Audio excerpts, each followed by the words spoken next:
아멘. 우리 다 같이 서신 채로 하나님 말씀 같이 고린도전서 1장 26절에서 같이 한 목소리로 읽겠습니다. 형제들아, 너희를 부르심을 보라. 육체를 따라 지혜로운 자가 많지 아니하며 능한 자가 많지 아니하며 문벌 좋은 자가 많지 아니하도다.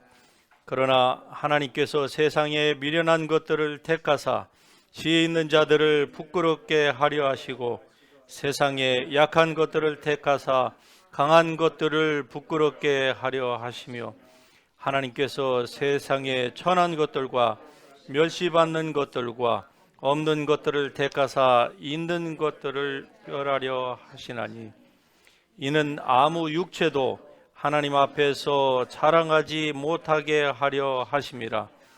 너희는 하나님께로부터 와서 예수 안에 있고 예수는 하나님께로부터 나와서 우리에게 지혜와 의로움과 거룩함과 구원함이 되셨으니 교력된 바 자랑하는 자는 주 안에서 자랑하라 함과 같게 하려 함이라. 아멘. 앉으십시다.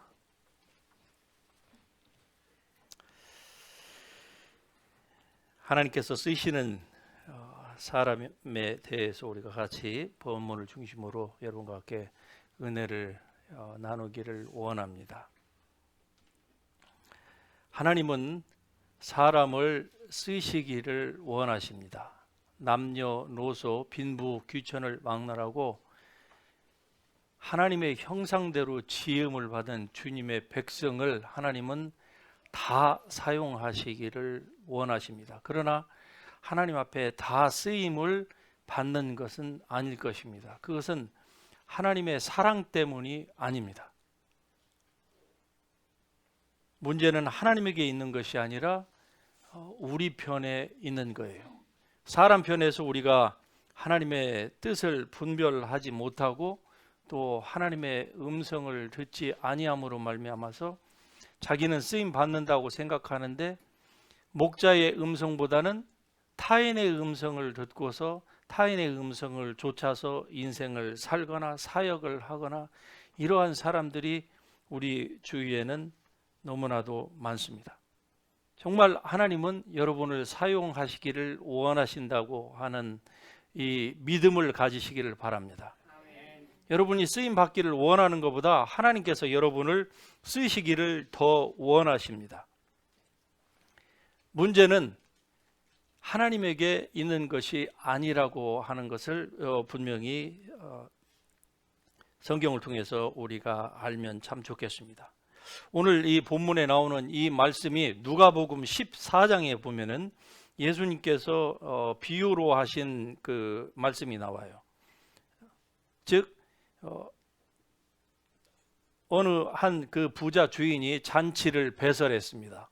그리고 그 잔치에 초대할 사람들의 명단을 다 하나님 그 주인이 하인에게 줘서 가서 이제 잔치가 다 준비되었으니까 빨리 초대를 해라라고 얘기를 해요. 그러는데 종이 돌아와서 주인에게 이렇게 구합니다. 내가 주인께서 말씀하신 대로 가서 얘기를 했더니 어떤 사람은 나는 장가 갔으니까 나는 지금은 내 아내를 기쁘게 해야 된다. 어떤 사람은 나는 밭을 샀으니까 나는 지금은 밭을 갈 때라. 부동산을 샀으니까 지금 그거 하고 그 다음에 가겠다. 라고 이렇게 그대로 구합니다. 그러자 집 주인이 노합니다. 노하여서 이르되 빨리 시내와 거리와 골목으로 나가서 가난한 자들과 몸 불편한 자들과 맹인들과 저는 자들을 데려오라 하니라. 우리는 이 말씀을 읽을 때에 이 고린도 우리가 오늘 읽었던 이 고린도전서 1장에 나오는 이 말씀과 매치하기 전에는 그 말씀의 의미를 그냥 어렴풋이 알았어요. 그런데 이제 분명해졌습니다. 오늘 이 말씀을 여러분이 읽으면서 왜 예수님께서 누가복음 14장에서 그런 비유를 하셨는가 하는 것이 분명해진 거예요. 그런데 이 말씀을 우리가 잘못 문자적으로 해석을 하면 오해할 수가 있습니다. 다시 말씀드리면은 하나님께서는 고학력자나 지혜 있는 자가 고학력자이거든요. 예, 지혜 있는 자나 문벌 좋은 자, 그 태생이 좋은 사람들, 요즘 용어로 얘기하면은 금수저이죠. 태생이 좋은 사람들이나 또는 성공한 사람들, 영향을 미칠 수 있는 성공한 사람들을 하나님께서는 쓰시지 않는다, 그런 말씀이 아닙니다. 반대로 하나님께서 누가복음 14장에 있는 것처럼 또 오늘 본문에 나오는 것처럼 너희들 가운데에 지혜 있는 자나 능력 있는 자나 문벌 좋은 자가 많지 않도다. 그래서 주님께서 미련한 자들, 지혜로운 자들보다는 미련한 자들, 강한 자들보다는 약한 자들, 멸시받는 자, 없는 자라는 얘기는 존재감이 없는 자를 얘기하거든요. 존재감이 없는 자, 그 다음에 천대를 받는 자, 하나님께서 이런 사람들에게 더 특별한 은혜를 주시고, 그렇지 않은 지혜 있는 자, 문벌 좋은 자, 이런 사람들은 하나님께서 사용하지 않는다, 그 말씀이 아니에요. 이 말씀의 그 진면목은 왜 하나님께서 그런 사람들과, 그러니까 강한 자들, 지혜 있는 자들, 흙수저들이 아니라 금수저들과 흙수저를 왜 그렇게 비교해서 말씀을 하시느냐? 간단합니다. 하나님은 양쪽에 있는 사람들을 모두를 다 하나님이 사용하시기를 원하시는데, 중요한 것은 이 능력 있는 사람들, 성공한 사람들, 이런 사람들은 자기 스스로가 다 가진 것이 너무 많다고 생각을 해요. 그래서 주님 앞으로 돌아와서 주님께 쓰임을 받기 위해서는 내려놓아야 될 것, 포기해야 될 것, 뒤에다가 남겨놔야 될 것들이 너무 많다고 생각을 해요. 그러니까 미련이 많은 거예요. 머릿속이 너무 복잡해요. 지혜가 너무 많다고 생각을 하는 거예요. 자기는 아무리 하나님이라고 할지라도 자기가 적어도 하나님은 아니지만 하나님과 비슷하게는 몇 수 앞을 자기는 못 배운 사람보다는 내다본다는 것이죠. 그래서 내가 이 한 걸음을 떼면은 그 다음에 무엇이 자기를 기다린다는 것을 안다는 것이죠. 그러니까 주님 앞에 온전히 자기 몸을 던지기를 주저하는 것입니다. 그래서 문벌 좋은 자, 능력 있는 자, 즉 영향력 있고 성공한 사람, 또 돈 있는 사람, 가방끈이 소위 길은 사람, 이런 사람들 가운데에, 하나님이 그런 사람을 안 쓰신다는 게 아니라 이런 사람들 가운데에 쓰임을 받는 사람들이 많지 못하다. 그게 고린도 교회 당시의 상황이었습니다. 사도 바울이 얘기하기를 너희 가운데에 지혜 있는 자, 능력 있는 자, 문벌 좋은 자가 많지 않다. 예, 교인들 가운데에 그런 구성원들이 많지 않다는 것이죠. 오늘날 교회에서도 그렇습니다. 세상에 어느 정치 모임에 가면은 그렇게 잘난 사람, 돈 많은 사람, 돈을 그냥 보따리로 싸가지고 와서 줄을 대려고 하는 사람들이 줄을 서 있는데, 교회에 들어오면은요, 모자란 사람들이 세상에서 너무 많아요. 소외되고 아프고 인정받지 못하고 상처받고 연약하고. 정말로 과거에는 진짜 금송아지가 있었는데 지금은 금송아지 그림만 가지고 오는 사람들이 너무 많아요. 과거에는 하늘을 펄펄 날았는데 지금은 겨우 두 발을 딛고 서기도 버거울 만큼 힘들고 어려운 사람들이 교회 안에는 많이 있습니다. 그게 당시에 고린도 교인들의 그 구성 멤버가 그랬고, 그 사실은 오늘날 교회에서도 별로 다를 바는 분명히 없을 것입니다. 자, 여러분은 전자에 속합니까? 후자에 속합니까? 지혜로운 자, 영향 있는 사람, 문벌 좋은 자, 이런 쪽에 속합니까? 아니면은 약하고 미련하고 그리고 능력이 없고 존재감이 없는 자, 있으나 마나한, 우리가 사람들 사이에서 흔히 멸시받을 때에 투명인간 취급하네, 그런 얘기를 하죠. 여러분은 어느 쪽에 속하십니까? 하나님은 어느 쪽에 속한 사람도 하나님은 차별을 하시는 것이 아닙니다. 하나님께서 원하시는 것은 주님이 부르실 때에 주님의 그 부르심에 즉각적으로 응답하는 사람을 하나님은 찾으십니다. 그런 사람을 하나님이 원하시는 거예요. 그런데 가난했다고 해서 그 사람이 모든 것들을 쉽게 버리고 주님 앞으로 다 오느냐? 그것도 아니에요. 그럼 돈이 있다고 해서 그런 사람이 돈 많은 것 때문에 미련을 가지고 그런 사람들을 주님 앞으로 나오지 않느냐? 그것도 또 아닙니다. 그러나 일반적으로 generally speaking, 일반적으로 봤을 때에는 그럴 확률이 더 높다는 것이죠. 머릿속이 복잡하면 주님을 따르기가 굉장히 힘이 들어요. 제가 영적인 사역을 하면서 많은 사람들을 만나봅니다. 그런데 저도 사람인지라 잘 모르죠. 그런데 한 가지는 분명히 알아요. 누구하고 얘기를 해보면 그가 사역자이든 평신도이든 너무 복잡해요. 어떤 사람은 가진 것이 별로 없어요. 지금 손에 쥔 것도 없어요. 그러는데 주님 앞으로 하나님의 말씀의 지혜의 은사를 가지고 주님께서 주시는 그 디렉션을 드립니다. 아주 심플해요. 그런데 이렇게 간단한 방법을 제시를 함에도 불구하고 그의 머릿속이 너무 복잡해요. 손에 가진 것은 없지만 머릿속에 너무 가진 것이 많은 거예요. 그래서 주님 앞으로 안 나오는 겁니다. 재는 거예요. 주님 앞에 오면은 마치 손해보는 것처럼 주님께서 마지막 있는 그 동전 한 입까지도 주님께서 달라고 하실 것 같은, 그래서 자기 자신을 막 방어하기에 급급한 겁니다. 말로는 그렇게 하겠다고 해요. 그러는데 그의 진심이 보이지 않습니다. 사람이 볼 때도 그러는데 하나님이 보실 때는 어떠할까? 그런 생각을 종종 해봅니다. 만일에 하나님께서 지혜 있는 자들을 사용하시지 않는다, 그렇다고 하면은 오늘 이 본문의 말씀을 성령의 감동하심으로 받아서 적은 우리에게 전달해 준 사도 바울이라고 하는 사람은 당시에 지혜 있는 자 중에 지혜 있는 사람이었습니다. 그는 히브리어와 그리고 당시의 세계 언어였던 그리스어를 이 바이링구얼로 fluent bilingual이었어요. fluent bilingualist였죠. 여러분이 아시다시피 그는 최고의 가말리엘이라고 하는 그 학파, 그 문도 출신이 아니었습니까? 유대인들이 그를 다 인정할 만큼 바리새인 중에 바리새인이요. 그는 율법으로는 흠이었고, 그가 전해오는 야사에 의하면은 외모가 좀 떨어져서 그렇지 다른 부분에 있어서는 부족함이 없는 사람이었습니다. 그는 태어날 때부터 로마 시민권자였어. 당시에 로마 시민권자라고 하는 그것이 오늘날 지금 미국 시민권자라고 하는 우리가 가지고 있는 그 자부심과는 비교가 안 될 정도입니다.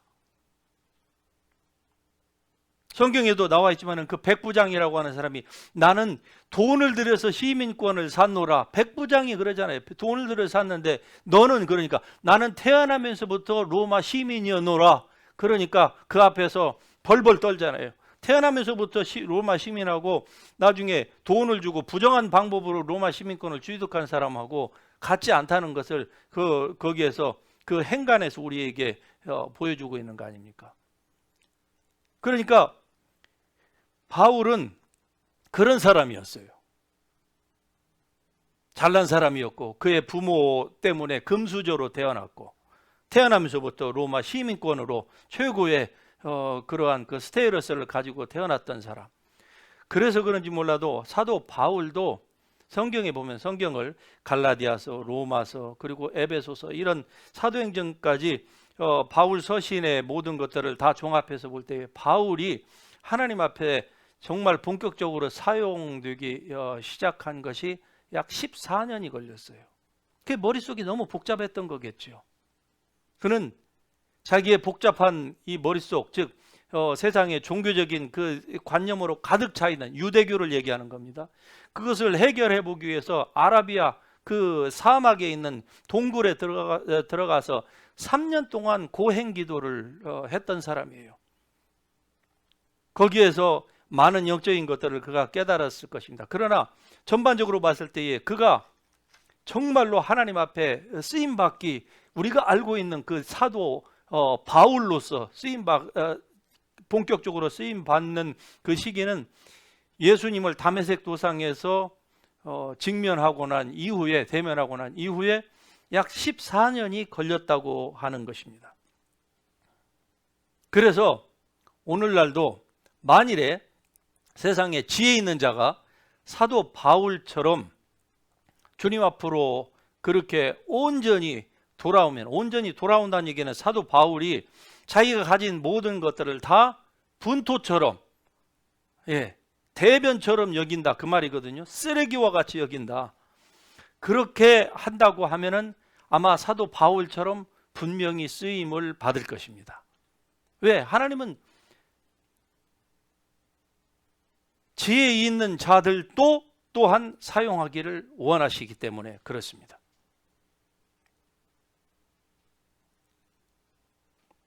몇 년 전부터 한국 교계에 혜성처럼 나타났던 이 암흑의 교수라고 하는 분이 있습니다. 지금은 많이 시들었지만은, 그런데 그분이 막 기독교로 개종을 했을 때에 한국이 낳은 사도 바울이다라는 그 칭송들을 교회에서 많이 했어요. 그래서 이제 막 예수 믿은 사람을 그가 대학 교수라고 하는 것 때문에, 그리고 그가 말을 잘하거든요. 그것 때문에 각 교회에서, 막 큰 교회에서, 큰 단체에서 그를 막 교회에다가 세웠습니다. 여러분 뭐 아시는 분은 제가 누구를 얘기하는지 아실 거예요. 막 세웠어요. 그리고 그는 그냥 거침없이 얘기를 했습니다. 법대 교수이기 때문에 법에 대해서 자기가 어떻게 기독교를 말살하려고 하는지, 했는지에 대해서, 어떻게 자기가 국가의 그 법 제정을 통해서 기독교 세력을 도말하려고 했는지에 대한 그 공공연한 비밀을 얘기하자 온 교회가 막 박수를 쳤습니다. 이야, 대한민국이 낳은 사도 바울이다. 그러는데 그가 그를 너무 일찍 높이 세운 것 같아요, 교회에서. 그로 말미암아서 이 사람이 보통 교만한 게 아니에요. 세상 법은 알고 세상에서 교수라고 하는 직임도 있고 교회에서 막 세워주고 하다 보니까 마치 자기가 성경에 통달하는 사람처럼, 교회를 자기가 꿰뚫고 있는 것처럼, 기독교를 자기만큼 아는 사람이 없는 것처럼 막 난도질을 하기 시작한 거예요. 자기 마음에 들지 아니하면은. 다시 얘기하면은 너무나도 교만해졌습니다. 그래서 디모데전서 3장 6절에 보면은 새로 입교한 자도 말지니, 무엇을 말라고 하는 거 아니? 감독을 세우지 말라. 오늘날로 말하자면은 목사를 만들지 말라는 거예요. 새로 입교한 자는. 그가 아무리 열정이 있고 아무리 받은 은사가 있고 한다 할지라도 세우지 말라는 거예요. 새로 입교한 자들은. 왜냐하면 그가 교만하여져서 마귀가 받을 심판에 떨어질까 두려워함이라. 교회의 지도자로 세움을 받기 위하여서는 열정도 중요하지만 반드시 시간이 필요합니다. 여러분이 오늘날 하나님의 말씀을 들을 때에 교회 안에서 또 여러 가지의 그 어려움들을 세상에서 겪고, 교회 안에서도 그런 그 트러블이 있고 스트러글을 느낀다고 해도, 여러분들은 신앙생활을 많이 한 사람들은 이제 스스로 많은 것들을 소화해낼 수 있는 능력을 배양했을 것입니다. 왜 그랬습니까? 어떻게 그렇게 됐을까요? 지혜가 생긴 거예요. 경험 때문에. 많은 시간이 필요했던 것이죠. 그렇게 되기 위해서는. 그러니까 하나님의 말씀을 이해하는 데는 말씀이라고 하는 것이 뭐 성경 공부를 밤새도록 하고 머리가 좋은 사람은 훨씬 더 잘 알겠지요. 예. 그런데 결코 그렇지만은 않습니다. 하나님께서 바울과 같은 사람도 그가 본격적으로 쓰임을 받는데 14년이 걸렸습니다. 그는 모세 오경을 어린 시절부터 토시 하나 틀리지 않고 다 외웠던 사람입니다. 모세 오경을. 그랬던 사람임에도 불구하고 하나님께서 그렇게 쉽게 쓰지 않는 거예요. 이 사실을 사도 바울은 잘 압니다. 그래서 디모데에게, 자기 믿음의 아들 디모데에게 얘기하기를 새로 입교한 자는 세우지 말라, 교회에서 그래요. 오늘날 교회에 들어온 사람들 가운데 교회에 중요한 요직에 금방 올라가는 사람이 있습니다. 세상에서 영향력 있는 사람, 돈 있고 고학력자이고 그리고 뭔가 권력이 있고 그런 사람은 어떻습니까? 교회에서 막 축혀주는 게예요. 이 남가주에서도 보면은 멀리 한국까지 갈 필요 없습니다. 남가주에서도 보면은 어느 교회에 목회자를 세우는 데에 그 교회 안에서 세상에 메디컬 닥터를 갖다가 세우는데 그 메디컬 닥터가 어떤 사람이냐? 마약에 취해서 사는 사람이에요. 횡술수설을 해요. 예. 생활이 도덕적으로 윤리적으로 형편없는 사람입니다. 그런데 사회에서 어느 정도의 지위가 있으니까 그런 사람을 교회에서 목회자를 세우는데 앞으로 교회에 수십 년을 결정할 목회자를 세우는 그 목회자 선발위원회에 그런 사람을 세우는 이런 케이스는 어느 한 교회만의 문제가 아닙니다. 목회자는 어떤가요? 세상에 권력 있는 자가 들어오니까 믿지도 않는 사람인데 세상에 그 방송을 통해서 전 세계로 그 방송이 나가는데 그 사람 앞에서 그 사람을 일으켜 세워가지고 축혀 세우고 칭찬을 하고 오히려 목사가 그 사람 앞에 내가 아무리 그냥 덕담이라고 하지만 내가 저분에게 내가 안수를 받아야 되겠다라는 등등 이런 말들을 절대로 그런 말을 교회에서는 해서는 안 된다는 것이죠. 새로 입교한 자는 절대로 세우지 말라는 거예요. 그런데 이 아모기 교사라고 하는 사람이 그렇게 하는 겁니다. 교만해진 거예요. 기독교가 무엇인지도 알기 전에 사람들이 자기를 막 우러러 보기 시작하고 자기 말 한마디에 수많은 목회자들과 교회와 기독교 전체가 막 좌지우지 되는 것을 보고 이제 내 생각이 곧 하나님 생각이구나. 이러한 그 교만함이 그의 마음속에 들어간 것이죠. 여러분, 교만이라고 하는 것은 정말로 무서운 것입니다. 교만 때문에 천사장이 사탄으로 변했습니다. 교만 때문에 그래요. 교만이라는 것이 결국 이 사탄을 만드는 오리지널 시인입니다. 교만 때문에 인류가 이토록 저주를 받게 된 거예요. 교만 때문에.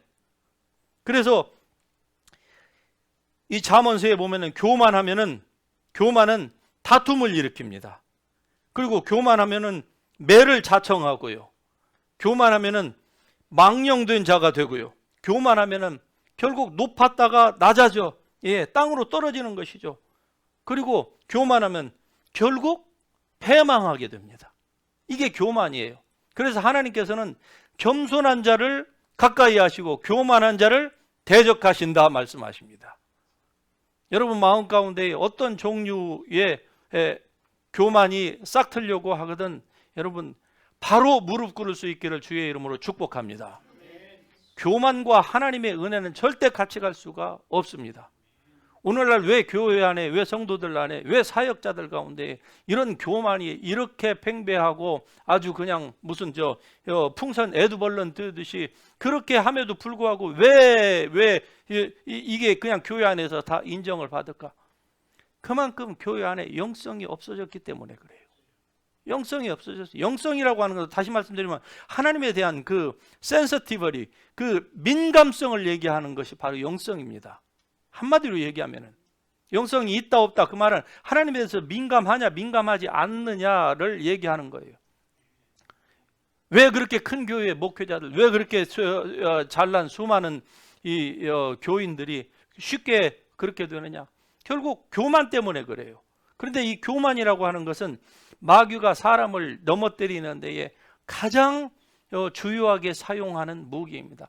이것 때문에 아담과 하와가 그 완벽한 인바이러먼트에 부족함이 없도록 이 지상에서 그들이 죄를 범치만 아니하였다라고 하면 이 지상에서 영원히, 지금도 아담과 하와가 6,000년이 지난 지금도 살아갈 수가 있을 거예요. 죽지도 않고 그의 피부가 항상 인생 최고의 황금기의 그 모습 그대로, 왜냐? 영원히 살아야 되니까. 하나님께서 얼마나 기가 막힙니까? 꿈과 같은 일입니다. 그게 원래 하나님께서 의도하신 바예요. 그런데 그 모든 것들을 다 망쳐버린 원인이 뭡니까? 바로 교만입니다. 물론 마귀가 줬죠. 그리고 지금도 그 마귀는 여러분을 그렇게 교만하게 만들려고 합니다. 마귀는 아무런 능력이 없습니다. 많은 사람들이 생각하는 것처럼 마귀가 무슨 대단한 능력이 있는 것 같지만 그렇지 않습니다. 마귀는 속이는 능력 하나밖에 없어요. 그런데 그 속이면은 그때부터 그 사람 속에 마귀가 들어와서 마이리 파워를 이제 행사하기 시작하는 거예요. 사람을 망치는 겁니다. 그러면은 하나님 앞에 쓰임을 받았다가 어떻습니까? 그 다음에는 버려지는 거예요. 하나님은 어떤 사람을 필요에 따라서 썼다가 버렸다가 하나님이 하시는 게 아닙니다. 젊을 때에는, 돈이 있을 때는 하나님이 썼다가 나중에 늙어지면 하나님께서 그냥 쓰레기처럼 다 버린다. 사람들의 머릿속에 그런 잘못된 하나님에 대한 그 컨셉이 들어있어요. 제가 이런 사역을 하면서도 보면 많은 사람들이 그런 얘기를 해요. 틀렸습니다. 하나님은 그런 분이 아니에요. 하나님은 차별하시는 분이 아닙니다. 그리스도 예수 안에서는 헬라인이나 스구디안이나 종이나 자유인이나 남녀노소 구분이 없이 하나님께서는 한 번 쓰시면 끝까지 하나님께서 사용하시기를 기뻐하십니다. 만약에 여러분이 그런 사람이 된다고 하면은 하나님이 여러분이 죽을 때까지 여러분을 분명하게 그렇게 사용하실 줄로 믿습니다. 저는 그렇게 사용을 받을 것이라고 저는 믿습니다. 그러나 제가 만일에 사용을 그렇게 받지 못한다고 하면 그것은 하나님의 문제가 아닙니다. 내가 중간에서 빗나간 거예요. 그러니까 여러분 두려워하지 마세요. 하나님 앞에 여러분 자신을 전폭적으로 내어 맡기는 데에 절대로 주저할 필요도 없는 것입니다. 하나님은 그런 분이 아니시기 때문에 그래요. 사람은 조변석게 합니다. 그러나 하나님은 절대로 그렇지 않습니다. 새초부터 새말까지, 창조 때부터 창조가 하나님의 세상의 종말까지 하나님의 변치 아니하십니다. 설사 하늘의 해가 변할지라도 하나님은 변치 않는다고 하십니다. 하나님은 절대로 변하시는 분이 아니에요.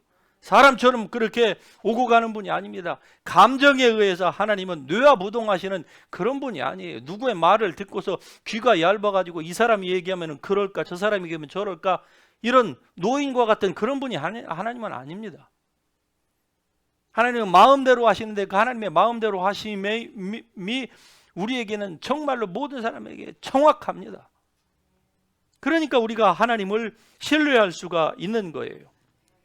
여러분, 세상이 사람을 취하는 그 방법과 하나님이 취하는 방법이 이 본문을 배경으로 보면은 완전히 다르다는 것을 알 수 있죠. 세상에서는 어떻습니까? 돈 많은 사람, 잘난 사람, 영향력을 미칠 수 있는 사람, 이런 사람들을 세상에서는 쓰지요. 그래서 우리 속담에 그런 말이 있죠. 정승집 개가 죽으면은 문전성시를 이루어도 정승이 죽으면은 팔이 날린다. 한마디로 세상의 인심이 어떠한가 하는 것을 드러내주는 우리의 격언이 아닙니까? 세상이 그래요. 어떤 사람이 잘 나갔습니다. 돈이 있었습니다. 정말로 하는 일마다 성공 안 한 것이 없다고 할 만큼 자기는 왜 이렇게 잘 되는지 모르겠다고 그런 교만과 오만을 떨었던 사람, 자기가 손대는 것은 안 되는 것도 된대요. 자기가 어느 회사를 인수하면 망하는 회사도 다 일어난대요. 그랬던 사람, 그 주위에 돈이 있으니까 수많은 사람들이 모였습니다. 옛날 어릴 적 친구부터 시작해가지고 뭐 사돈의 팔촌, 겹사돈까지 주위에 득실득실 잘나는 사람, 외모적으로 내적으로 잘난 사람들이 주위에 그렇게 포진하고 많았습니다. 그런데 본인이 바닥으로 떨어졌습니다. 그때 보니까 자기 주위에 남아있는 사람이 없더라는 거죠. 그렇게 자기에게 와서 자기를 위한다고 했던 사람, 당신과는 영원히 같이 가겠다고 했던 사람들, 세상에 자기가 힘들어지니까 어느 사람도 자기에게 눈을 돌리지 않더라는 것이죠. 성경에서 보면은 욥이 그런 고백을 합니다. 욥이 잘 나갔을 때는 그가 성문 안에 딱 들었으면 성에 있는 장로들이 성루에 앉아 있다가 장로들이 다 일어나서 손을 앞으로 겸손하게 하고, 그가 지나갈 때에 숨소리도 크게 내지 아니하고 모든 사람들이 그를 다 존경하고 바라봤습니다. 그런데 그가 인생의 바닥을 치자 그의 품속에 있는 아내까지도 자기의 숨소리를 미워한다는 것이죠. 다시 얘기하면 숨 쉬니까 때린다는 겁니다. 왜 숨 쉬냐고. 밥 한 술 더 달라고 하니까 왜 밥 더 달라고 하냐고, 밥그릇 뺀다고 하는 말 우리 잘 알고 있죠. 자기의 종들까지도 자기를 멸시한다고 욥이 그런 고백을 하잖아요. 세상은 그렇습니다. 그러나 하나님은요, 그렇지 않습니다. 할렐루야. 얼마나 우리가 의지하고 따를 수 있는 분입니까? 세상에서 천하고 멸시받고 존재감이 없는 사람들, 이런 사람들은 주님이 불렀을 때에 비교적 주님 앞으로 쉽게 돌아옵니다. 예수님께서 어느 날 길을 가시다가, 즉 이제 제자들을 선택해야 되니까 길을 가시다가 그물 깃는 사람들을 봤지요. 그러자 그들을 부릅니다. 그들이 즉시로 그물과 모든 것들을 다 뒤로 남겨놓고 주님을 따릅니다. 엘리야가 사역의 막바지에 자기의 제자를 구합니다. 그러다가 엘리사를 보아요. 그러자 자기가 입고 있던 망토를 벗어갖고 엘리사에게 던집니다. 너는 이것을 들고 나를 따르라. 엘리사는 부자였습니다. 소를 12마리로, 이스라엘에서는 한국하고는 틀려요. 소를 한국에서는 한 마리가 밭을 가는데 이스라엘은 2마리를 한 멍에를 씌워갖고 그런 농사를 짓는데, 옛날에 1970년대만 해도 동네에서 농사 짓는 사람 가운데 소 한 마리가 있는 사람이면은 부자였습니다. 소 한 마리가. 그때 경운기가 아직 일반화되지 않을 때에 경운기가 있는 사람은 더 부자였고요. 그런데 엘리사는 그 수천 년 전에 소를 12마리로 농사를 짓는 사람이었으니까 그는 부자였습니다. 그런데 그런 영적인 것들에 대한 갈망이 아주 심했던 사람.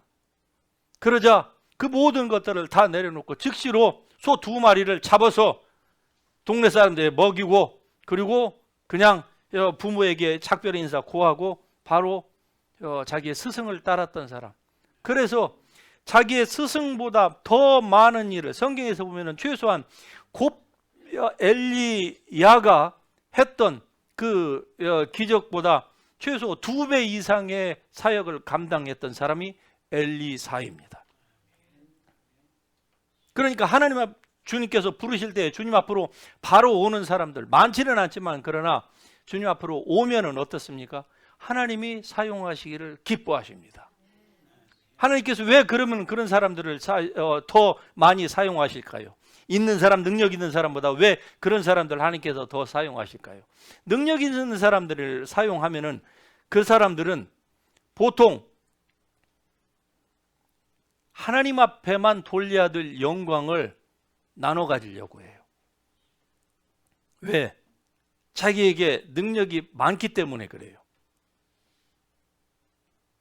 일을 하다 보면은 이것은 내 능력으로 한다라는 생각이 들거든요. 그런데 미련한 자, 비천한 자, 멸시받는 자, 존재감이 없는 자, 이런 사람들에게 능력이 나타나면 어떻습니까? 내가 아닙니다. 주님입니다. 라고 훨씬 더 많이 고백을 할 수가 있겠지요. 그러니까 하나님께서 그런 사람들을 더 많이 사용하신다 그 말입니다. 그러니까 사람 편에 있는 것이 이제 하나님 편에 문제가 있어서 그러한 것이 아니라고 하는 사실이죠. 그래서 모든 영광을 하나님께 돌려요. 하나님은 당신의 영광을 어느 누구와도 쉐어하기를 원치 않으십니다. 모든 영광을 하나님께, 모든 영광을 하나님께, 모든 영광을 하나님께라고 우리가 찬송은 하지만은 그러나 정말로 우리의 모든 영광을 하나님 앞에 우리가 돌리지 않는다고 하면은 하나님은 굉장히 섭섭해 하실 것입니다. 그리고 그런 기간이 조금만 오래 지나면은 그 사람이 가지고 있던 것들이 서서히 빠지기 시작하는 거예요. 다시 얘기하면 도둑이 와서 도적질에 가기 시작합니다. 물질을 도적질에 가고 건강을 도적질에 가고 그리고 영적인 은사들이 빠져나가기 시작하는 거예요. 그러면은 사람들 편에서는 이제 뭐라고 얘기를 합니까? 내가 교만하니까 하나님께서 나를 치셨다. 그래서 내 물질을 가져가셨고 나에게 겸손하도록 병을 주셨다. 이게 많은 사람들이 대부분의 그리스도인들이 가지고 있는 잘못된 생각이에요. 잘못은 자기가 해놓고 모든 익스큐즈는 하나님 앞에 돌리는 거예요. 그래야 자기의 마음이 편하거든요. 자기가 도망갈 장소가 있는 겁니다. 그러니까 이러한 설교들이 교회 안에서 만연되다 보니까 어떻습니까? 사람들이 믿음의 사람보다는 율법적인 사람들을 교회에서 키워내는 겁니다. 종교적인 사람을 교회에서 키워내요. 그러니까 하나님의 말씀과 같은 이런 능력 있는 말씀, 그리스도 안에서 내가 누구인지, 구원받은 나의 영의 사람이 어떤 사람인지에 대한 분명한 자기의 정체성을 성경에서 여러분 발견하지 못하고 그냥 종교 생활로 이렇게 제가 여러분에게 말씀드린 것 같은 이런 생각들이 여러분의 머릿속에 많이 점령하고 있다고 하면은 그런 사람들이 교회 안에서 열심을 하고 헌신을 한다고 하고 사역자가 되고 한다고 해도 하나님께서 사용하시기를 원하는 만큼의 수준에 절대로 갈 수가 없습니다. 왜? 첫째로 하나님의 진리를 잘 모르기 때문에 그래요. 하나님의 진리를 잘 모르면 어떻게 되느냐? 결국 하나님께서 fully 그 사람을 하나님이 사용하실 수가 없습니다. 왜 바울이 이렇게 다른 그보다 먼저 부르심을 받은 제자들도 있었음에도 불구하고 왜 바울이 가장 많이 쓰임을 받았느냐? 바울은 하나님의 말씀에 대한 분명한 이해가 다른 사도들보다 더 있었어요. 예수님과 육체적으로 같이 3년 동안을 동거동락하면서 따라다니면서 직접 배우지는 못하였지만 그러나 바울은 하나님의 말씀을 하나님의 은혜와 믿음, 즉 하나님의 역할과 사람의 역할, 이 모든 것, 그리고 구약의 율법과 신약의 은혜와 그 사이, 옛 언약과 새 언약의 그 차이, 예수님의 오시기 전과 오신 후의 그 차이, 이 모든 것, 그리스도 안에서 새로운 사람이 누구인지에 대한 영의 사람의 그 정체성에 대한 이러한 것들을 분명히 알았어요. 종교와 그리고 생명 되신 예수 그리스도의 복음과의 그 차이를 사도 바울만큼 아는 사람이 없습니다. 예수님의 제자들 가운데에, 사도들 가운데에. 그래서 우리가 기독교를 정말로 잘 알려고 하면은 사도 바울의 서신, 물론 사복음서를 먼저는 잘 알아야 되죠. 그런데 사복음서가 쉬운 것 같아도 사복음서를 잘 제대로, 즉 예수님의 행적, 예수님의 그 뜻, 하나님의 뜻을 이해하기 위해서는 사도 바울의 서신을 이해해야 됩니다. 사도 바울의 서신을 이해하지 못하면은 성경을 아무리 읽어도 성경을 꿰어 맞출 수가 없는 거예요. 그 사도 바울이 오늘 우리에게 지금 이 본문의 말씀을 중심으로 얘기합니다. 하나님께서 세상에서 멸시받는 자, 천대받는 자, 존재감이 없는 자, 미련한 자, 무능력한 자, 이런 사람들을 왜 하나님께서 택하셨느냐? 세상에서 지혜 있는 자, 능력 있는 자, 문벌 좋은 자, 성공한 자, 이런 사람들을 부끄럽게 하고 그들이 쌓아놓은 모든 것들을 다 패하려고 하나님께서 약한 자들을 들어 쓰시기를 기뻐하신다, 그 말입니다. 여러분은 이제 여러분의 눈에 보기에 여러분 스스로를 한번 스스로 판단해 보시길 바랍니다. 여러분 스스로 보실 때에 여러분의 눈에 여러분은 약한 자입니까? 강한 자입니까? 지혜 있는 자입니까? 미련한 자입니까?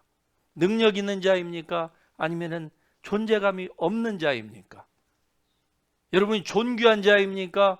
아니면은 멸시천대를 받는 자와 같이 여러분 스스로가 보입니까?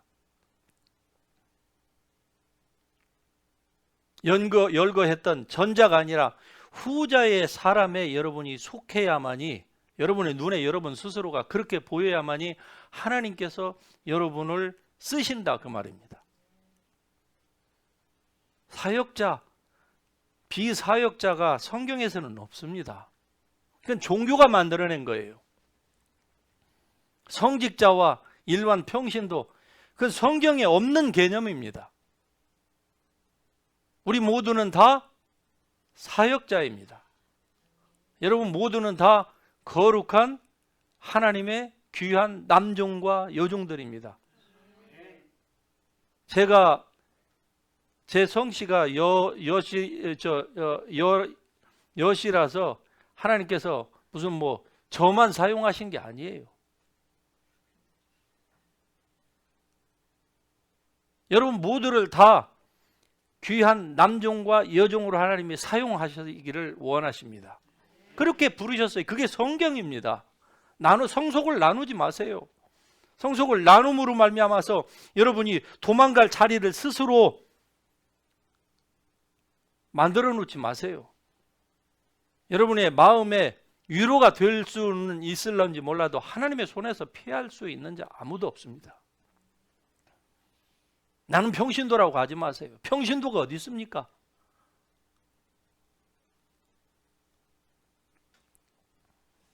그래서 하나님께서 이런 사람들을 부르시는 거예요. 자, 세상은 사람이 낮은 자존감을 갖기를 원치 않아요. 특별히 심리학자들이 그렇습니다. 사람들이 낮은 자존감을 갖기를 원치 않아요. 그래서 그런 사람들을 상담할 때에 세상의 심리학과 심리학자들은 어떻게 하는 줄 압니까?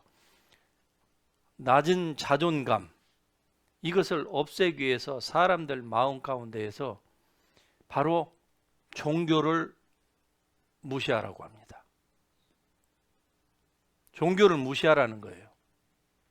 그렇게 함으로써 어떻습니까?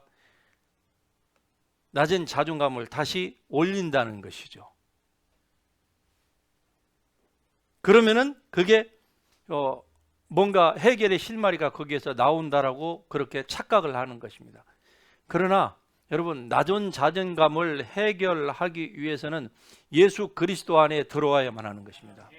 예수 그리스도 밖에서는 인간의 낮은 자존감, 즉 종교적인 데에서 너무나 많은 것들을 들어왔고 세상에서 너무 많은 것들을 강요받아왔던 이런, 그래서 낮아지고 우울한 이러한 이 정신질환을 앓고 있고, 그런 말하면서 육체적인 질병까지도 얼마나 많은 사람들이 그 질병 가운데서 고통을 당하고 있습니까? 그런데 이런 것 가운데서 헤어날 수 있는 길은 세상의 심리학으로 안 됩니다. 그것은 바로 예수 그리스도 안에 들어올 때만 가능한 거예요. 요한복음 8장 44절에 보면 너희는 너희 아비 마귀에게서 났다 그렇게 말씀하죠. 너희는 너희 아비 마귀에게서 났다. 또 로마서 7장 18절에 보면은 우리의 육신에 선한 것이 없다고 얘기를 해요. 우리 육신에 선한 것이 없습니다. 맞습니다. 우리 육신에는 선한 것이 없어요. 여러분 육신 안에는 선한 것, 즉 하나님을 기뻐하시기에 할 만한 것이 여러분 육신 안에는 들어있지 않습니다. 사도 바울이 로마서 7장에서 그걸 말씀해요. 그래서 나중에 오호라 나는 공고한 사람이더라라고 탄식을 하는 것이죠. 비참한 자기의. 그러나 사도 바울이 거기에서 비참하게 자기 자신을 탄식한 것은 그 사도 바울이 자기가 그렇게 비참하다는 것이 아니에요. 그것을 성경을 똑같은 성경을 읽으면서도 성경을 해석을 잘못하니까 사도 바울도 이런 비참한 지경 가운데에 있다라고 얘기해요. 예, 종교적인 관점에서 보면은 로마서 7장을 그렇게 해석할 것입니다. 그러나 사도 바울은 그렇게 얘기하는 게 아니에요. 그리스도 안에서 새로워진 자기의 영의 새로워진 사람의 그 정체성을 로마서 6장과 그리고 로마서 8장에서 이제 8장에서 얘기를 하기 위해서 로마서 6장으로부터 시작해가지고 7장에서 자기의 육체가 얼마나 자기 육체 안에 선한 것이 거하지 않는가 하는 것을 강조할 따름이에요. 그것을 알라 이 말입니다. 그러니까 육체를 따라가는 자는 결국 사망의 열매를 맺을 수밖에 없다고 하는 것을 사도 바울이 지금 로마서 1장에서 얘기를 하면서 우리 안에 선을 행하고자 하는 마음은 있으나 그러나 선을 행하는 것이 없다. 그래서 어떻게 하느냐? 내가 선을 행하기 원하는 나에게 악이 있어서 나를 자꾸 죄 가운데로 나를 끌어당긴다는 것이죠. 그런 말미암아서 자기는 정말로 비참한 사람이다라고 하는 그러한 탄식의 노래를 사도 바울이 얘기하고 있는 거 아닙니까?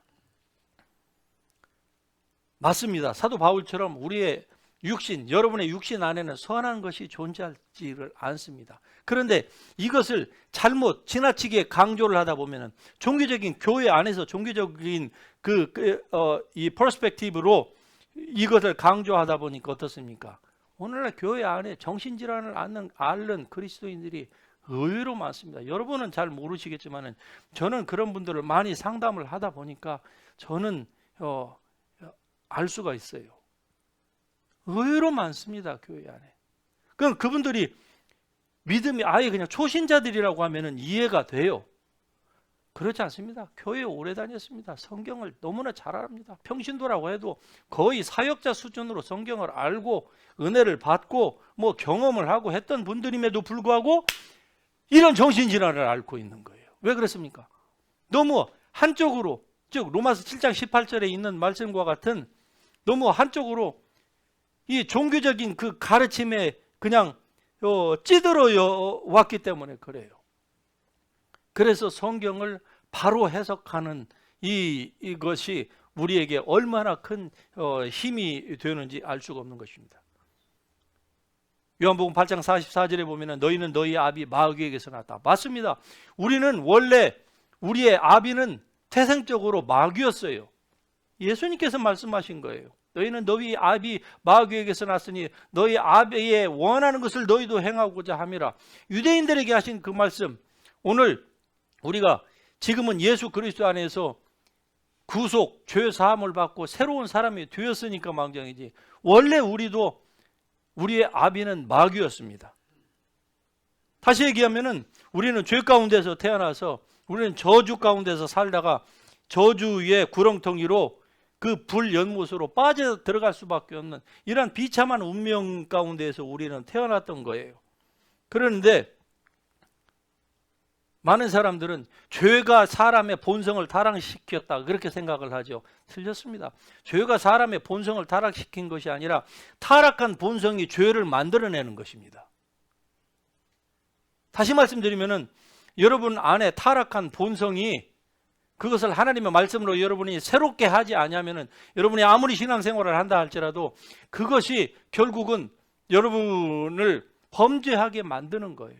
그래서 사도 바울이 로마 7장 얘기하는 것처럼 선을 행하기 원하는 나에게, 그때 선을 행하기 원하는 그 나는 그리스도 안에서 새로운 나입니다. 선을 행하기 원하는 나에게 또 다른 세력이 있어서 나를 죄 가운데로 자꾸 끌고 간다는 것이죠. 그때의 죄 가운데로 끌고 가는 그 세력은 뭡니까? 또 다른 나가 있다고 하는 그것이 아니라 타락한 본성, 아직 이 본성을 아직 우리가 온전히 벗어버리지를 못했습니다. 영에는 하나님의 뜻을 행하려고 하는 마음이 항상 있지요. 예. 그게 새로워진 우리의 자아입니다. 그런데 아직 우리의 육과 혼은 새로워지지 못했어요. 그래서 이 부분을 이제 우리의 일평생의 우리의 작업으로 하나님께서 남겨주신 거예요.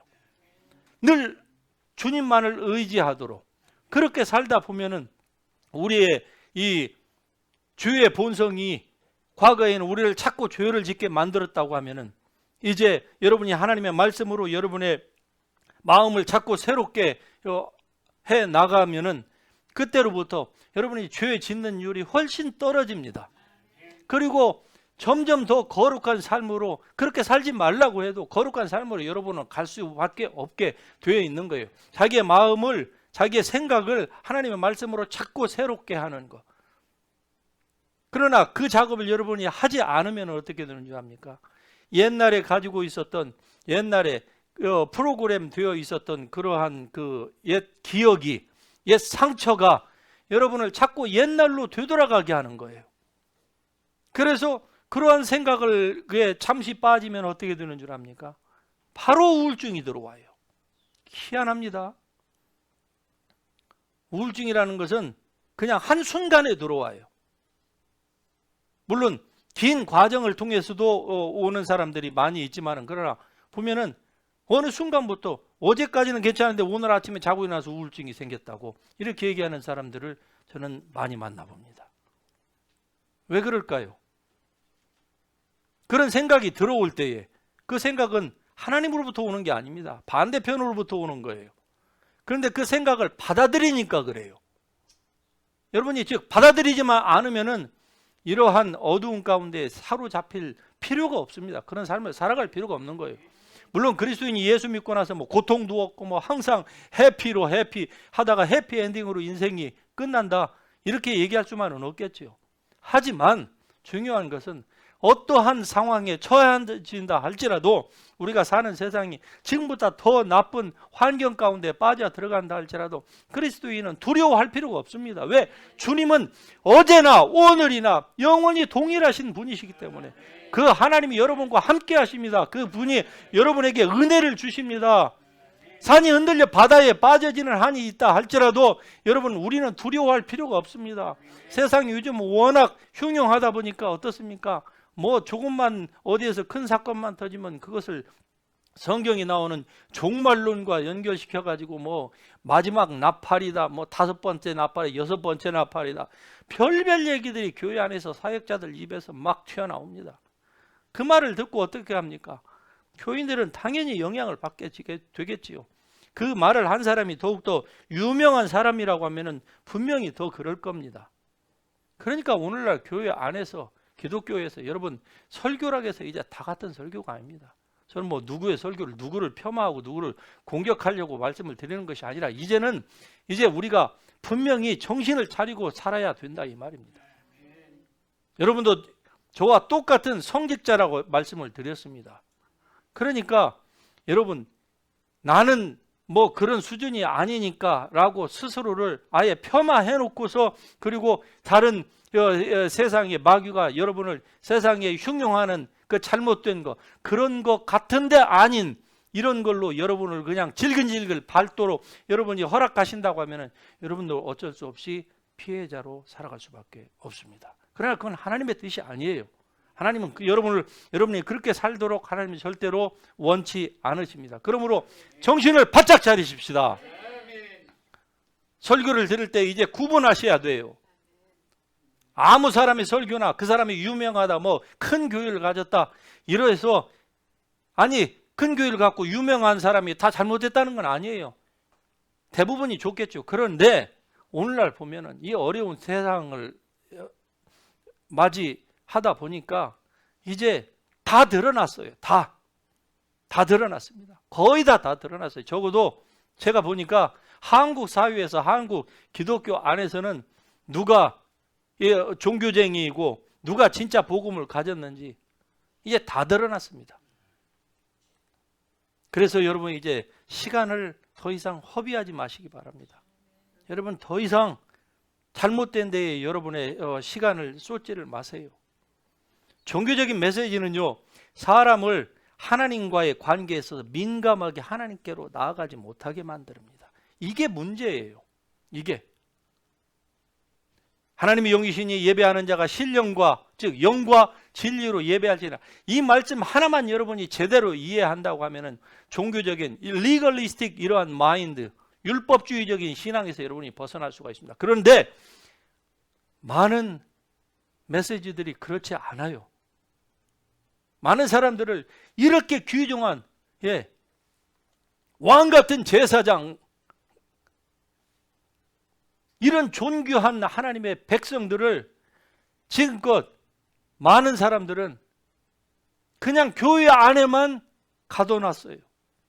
교회 안에서만 그냥 활동하도록. 목회자들이, 어떤 목회자들은 그랬어요.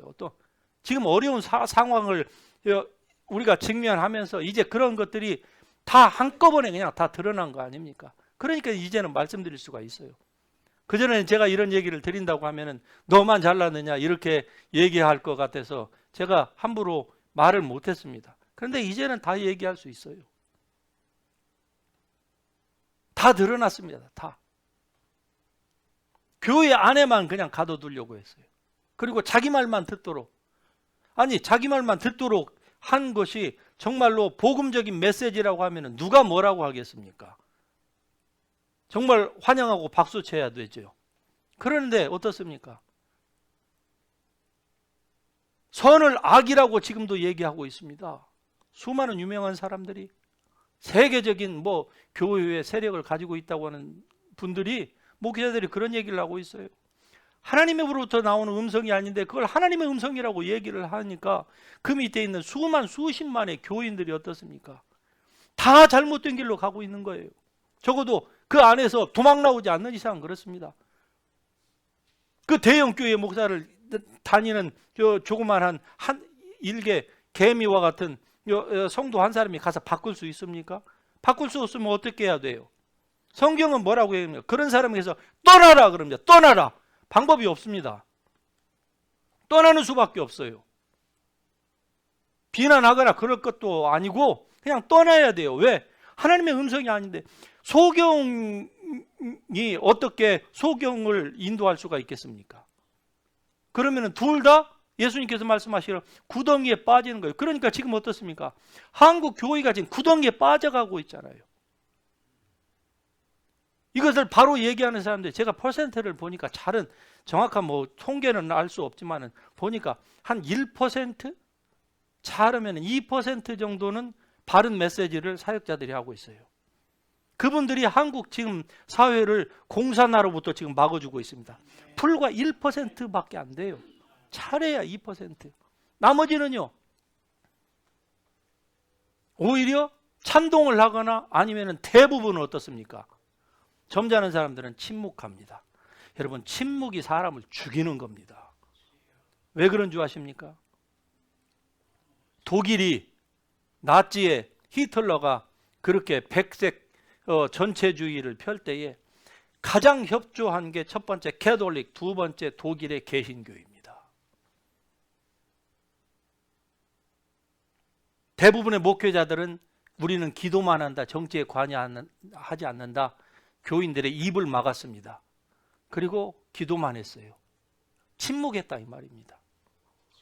보니페어와 같은 이러한 사람들은 전방에 나서서 그것을 방해하다가 결국 형장의 이슬로 사라졌지만은, 그런 사람들이 대한민국에 지금 보니페어 같은 사람이 불과 1%도 안 돼요. 1%가 지금 99%가 망하는 것을 막고 있는, 지금 넘어지려고 하는 걸 지탱하고 있는 지렛대와 똑같습니다.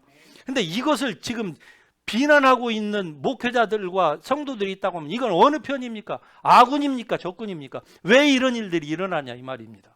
왜? 복음을 모르니까 그래요. 하나님의 말씀을 바로 알게 되면은 분명한 분별이 가능한 것입니다. 여러분 절대로 타인의 음성을 듣고 따라가시면서는 안 됩니다. 타인의 음성을 듣고 따라가면은 결국 멸망밖에 없습니다. 멸망이에요. 개인적인 멸망, 단체와 국가의 멸망으로밖에 갈 수밖에 없습니다. 북한의 주사파, 이 주사파 주체 사상이라고 하는 것을 누가 만드는 줄 아십니까? 목사가 만들어 줬어요. 김일성한테. 그래서 주체 사상에 북한에서 주체 사상에 쩌들은 북한에서 내려온 사람들이 탈북민들 가운데에 예수를 믿고 은혜를 받고 영적인 체험을 하잖아요. 그러면 이 사람들이 예수를 믿는 게 굉장히 쉽습니다. 믿기가 힘들어서 그렇지 한번 믿잖아요. 쉬운 이유가 그분들이 하는 얘기예요. 김일성과 하나님 단어만 딱 바꿔놓으면 그냥 받아들여진대요. 왜 그런 줄 아세요? 이 주체 사상을 성경에서 가져왔기 때문에 그래요. 누가 만드는 줄 아십니까? 목사가 만들었어요. 주체 사상을. 이 이론적인 토대를 해서 김일성에게 이것을 헌납했습니다. 우리는 뭐 하나님파도, 우리는 뭐 좌파도 아니고 우파도 아니고 하나님파다. 여러분 그런 얘기를 하는 분들이 여러분 주위에 있다고 하면은 소경인 줄 아시길 바랍니다. 따라가서는 안 됩니다. 이제 절대 그래요. 지금 세대가 그런 세대입니다. 그래서 제가 요즘 기도하는 내용 가운데에 항상 빠지지 않고 하나님 앞에 구하는 내용이 있습니다. 그것은 주여 이 세대를 분별할 수 있는 지혜를 주시옵소서. 너희가 천기는 분별할 줄 알면서 어찌하여 이 시대의 징조를 분별하지 못하느냐. 영적인 눈이 열려야만 합니다. 여러분. 여러분의 눈이 열릴 수 있기를 축복합니다. 그냥 산다고 사는 게 아니에요.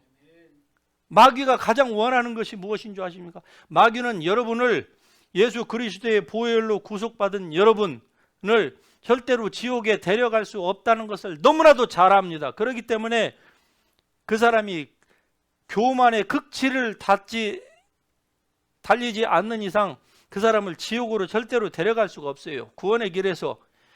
하지만 마귀가 그렇다고 해서 역사를 안 합니까? 여전히 여러분 가운데 역사하고 있습니다. 무엇을 해요? 생각을 속이는 거예요. 생각만. 대부분의 사람들은 목자의 음성보다는 타인의 음성에 훨씬 익숙해 있습니다. 대형 교회의 목사가 그렇게 지금 얘기를 하고 있는 판이에요. 그러니 일반 교인들은 어떻겠습니까? 보나 마나지요. 보나 마나. 그 가운데서 견디지 못한 1%도 안 되는 사람들이 그 교회에서 나옵니다. 도대체 그 메시지를 들을 수가 없다는 거예요. 이런 분들은 메시지가 구분이 되는 거예요. 왜? 목자의 음성을 들어보면 그게 아닌데 교회에서 가르치는 것은 늘 잘못된 음성을 갖다가 주입을 해주니까 견디다 못해서 수십 년 믿은 교회에서 자기 친구들과 가족과 모든 것들이 다 셋업되어 있는 그 편안한 그 종교적인 그 바운더리에서 파운데이션에서 스스로 탈애굽을 하는 거예요. 그렇습니다. 여러분 진짜 목자의 음성을 들으면은요 세상이 들려주는 음성과 반대입니다. 그 음성은 반대예요. 오늘 성경에서도 분명히 얘기하잖아요. 세상이 사람들을 취하는 방법과 하나님이 취하는 그 방법은 완전히 반대라고요. 세상에서는 강한 자, 지혜로운 자, 문벌 좋은 자, 학식 있는 자를 세상에서는 우대합니다. 그러나 하나님은요 약한 자, 천시받는 자, 멸시받는 자, 존재감이 없는 자, 지혜가 없는 자. 그러므로 여러분이 하나님 앞에 쓰임을 받기를 원하십니까? 그러면은 이러한 사람이 여러분의 눈에 여러분 스스로가 이러한 사람이 되어야만 합니다. 약한 자, 천시받는 자, 멸시받는 자, 지혜가 없는 자, 능력이 없는 자, 아무것도 없는 자가 여러분이 스스로 되어야만 합니다. 여러분이 혹시 가진 자입니까?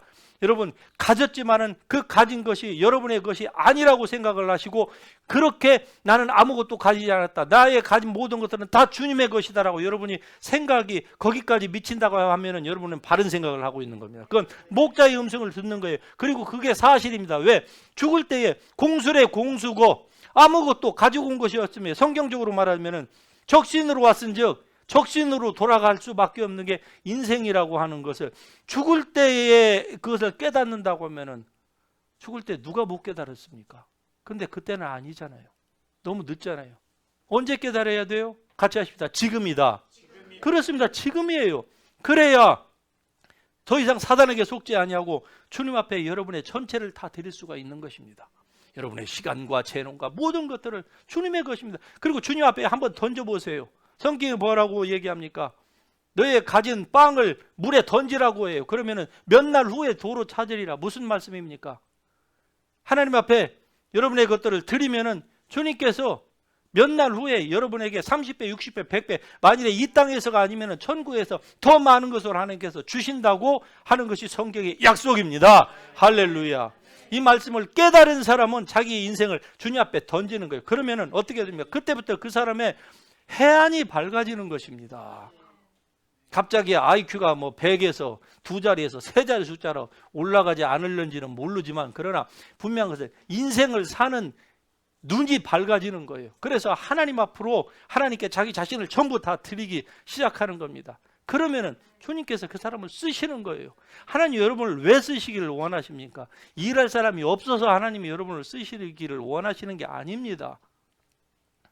여러분을 위해서 하나님께서 만세와 만세 전부터 예비하신 모든 그 하늘의 영원한 별과 같이 빛나는 그 영광의 면류관을 예비해 놓으셨는데 여러분이 순종하지 않으면, 즉 자그마한 일에 순종하지 않으면 그 모든 것들은 한마디로 다 그림의 떡이 될 수밖에 없기 때문에 그러한 거예요. 하나님 그 모든 것들을 이미 다 준비해 놓고 계십니다. 하나님에게는 놀라울 것이 아무것도 없어요. 그분은 모든 것들을 다 예비해 놓고 계시기 때문에 그렇습니다. 여러분이 혹시나 힘들고 어려운 상황에 지난 한 주간에 직면하신 적이 있습니까? 여러분 놀라지 마세요. 하나님에게는 절대로 놀랄 일이 아닙니다.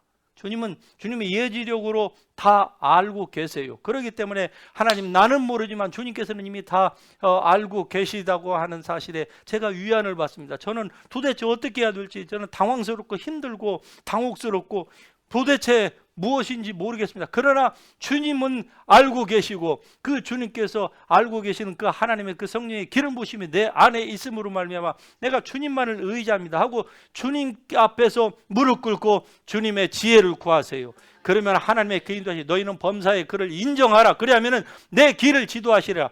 여러분 안에 이미 주어진 그리스도의 마음, 그리스도의 마음은 그리스도의 지혜입니다. 오늘 1장 30절에 뭐라고 얘기합니까?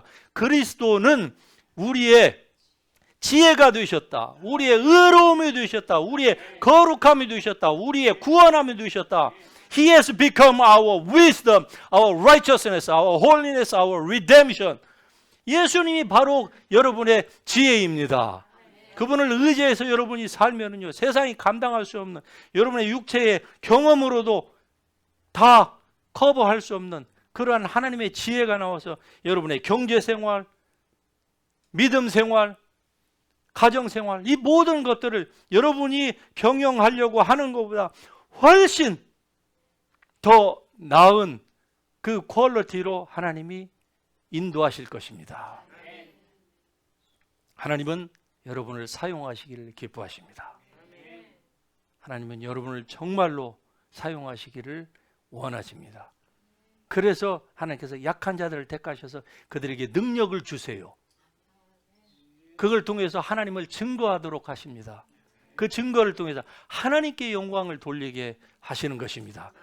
이렇게 여러분이 쓰임받을 수 있기를 주님의 이름으로 축복합니다. 하나님의 능력, 이 귀중한 이 성도로서의 이 기가 막힌 이 재원들, 여러분 한 분 한 분이, 여러분 뭐 나이를 떠나서 여러분 한 분 한 분이 정말 기가 막힌 거예요. 온 세상이 돈으로 다 준다 할지라도 살 수 없는 한 영혼을 여러분은 할 수가 있습니다. 세상은 할 수 없습니다. 여러분은 할 수 있어요. 그러는데 마귀는 어떻게 얘기하느냐? 여러분이 그냥 교회만 다니라고 하는 거예요. 그냥 교회 안에서만 열심히 봉사하고 하라고 하는 거예요. 이 기가 막힌 이 능력을, 성령의 능력을 교회에서 강조하지 않음으로 말미암아서 교인들이 다 리걸리스틱, 이 종교인으로 교인들을 다 만들어놨어요.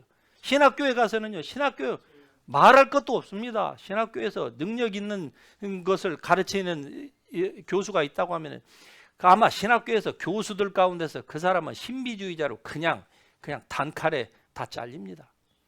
없는 것까지 탈탈 덜어갖고 신학교에 다 내쫓아요. 보수 신학교에서 그럽니다. 보수 신학교에서. 그러니 그런 사람들이 교회 안에 들어와서 만들어낸 게 하나님께서 성령께서 그렇게 역사하셔서 교회에 수십만을 갖다 줘봤던들 뭐합니까? 다 자기 나라만 가서 구성하고 있고 나라가 망하든 말든 상관없이 그냥 이것만 하고 있는 거예요. 이것만. 이런 비참한 데에서 절대로 이제 우리는 시간을 더 이상 낭비하지 마십시다. 하나님이 주신 이 은혜로 이제 여러분 하나님께 여러분 더욱더 헌신하실 수 있기를 축복합니다. 주님의 눈에 볼 때 여러분이 비천한 자가 되세요. 하나님의 눈에 볼 때 여러분이 약한 자가 되세요. 주님의 눈에 볼 때에 주님 아니면 나는 도대체 존재감이 없는 사람입니다라고 그러한 무명한 자가 되세요. 그러면 하나님께서 여러분을 유명한 자요, 강한 자요, 능력 있는 자요, 지혜 있는 자로 쓰실 것입니다. 할렐루야. 일어나셔서 우리 이 말씀 붙들고 같이 기도하겠습니다. 하나님께서 우리에게 이토록 귀한 은혜를 주셨습니다. 이 은혜를 받은 우리는 이제 그냥 가만히 있을 수가 없는 거예요. 주님 앞에 감사하면서 그렇게 되지 못하였던 것 여러분의 마음과 생각을 이 시간에 들은 바 주의 말씀으로 다시 한번 새롭게 하고 다짐하고 브레인와시를 시키세요. 그렇지 않으면 세상이 여러분을 브레인와시 시킬 것입니다. 같이 동성으로 기도합니다. 사랑과 은혜의 하나님 감사하며